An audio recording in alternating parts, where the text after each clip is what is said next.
Hello students. This is the first class for Piano Literature 1. I'm sorry that I cannot be there in person for this first meeting of the class, but I did want to make a little video presentation that you could watch so that we could get started with the class and so that you could begin to learn some of the material that we're going to cover this semester. Again, I apologize for not being there. I actually have some concerts in Colorado, and the first time that we will meet in person will be on September 23rd.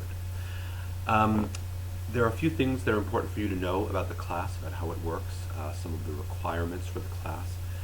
In particular, there's some required listening for everybody, and for those of you who are graduate students, there is also some required reading. The details of all that should be in the handouts which you received. And if you have any questions about that, please do not hesitate to contact me, and I will explain that to you so that you can get started with those assignments as well. Also, if during today's little video presentation, if you have any questions, please just write them down, and when I see you in person, you certainly can and should ask me those questions at that time. Piano Literature 1 is the class in which we discuss the Romantic era. And I think it's important for us as we start to talk about what exactly the term romantic or romanticism, what that means to us, and what are some of the common stylistic ideas of romantic music.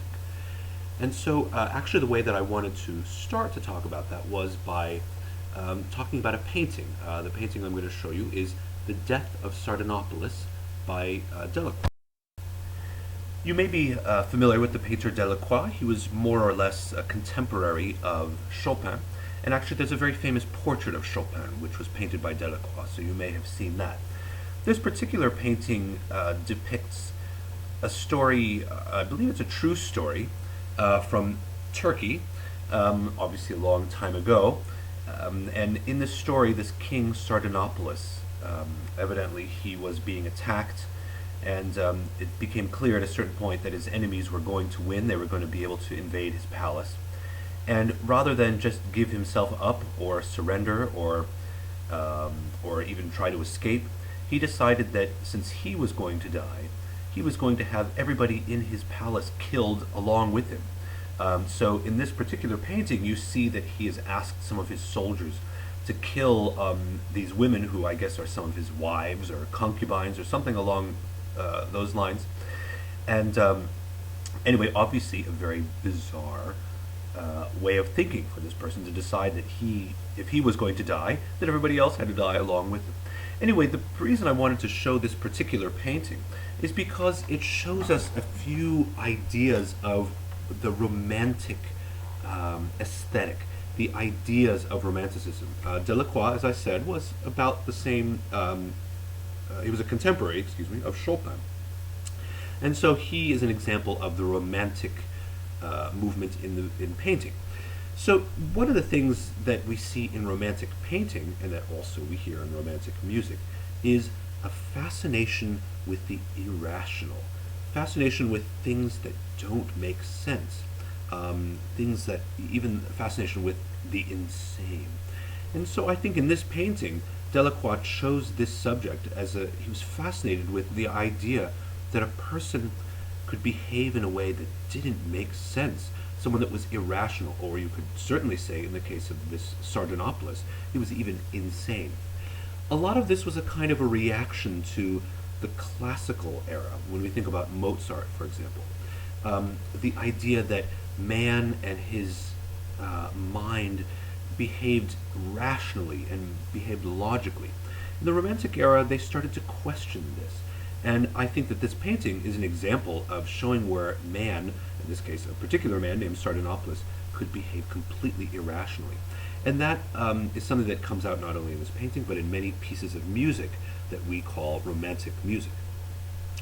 Another aspect of this painting, which portrays something important from the romantic idea, is the idea that sensuousness is very important, and maybe sensuousness is more important than intellect or thought. And I think as an example of that, I mean, you see that there's naked ladies in this picture. They're not wearing any clothes. You know what? in the actual event, did they really need to be nude? I think that it was just that in this particular painting, Delacroix wanted to celebrate the sensuous nature of women in this particular case. And so I think that we also hear in music, and in a few moments I'll show you some examples of this, but where the senses are perhaps more important than ideas and more important than the mind. Another thing in this painting which we see is an interest in things that are exotic or foreign. And Delacroix, who was French, decided in this particular painting to depict something that to him seemed very exotic and foreign. In this case, an old story from the Near East, from Turkey. So it's an example that we'll hear definitely in music as well, when we think about pieces, for example, like Chopin mazurkas and Liszt Hungarian rhapsodies.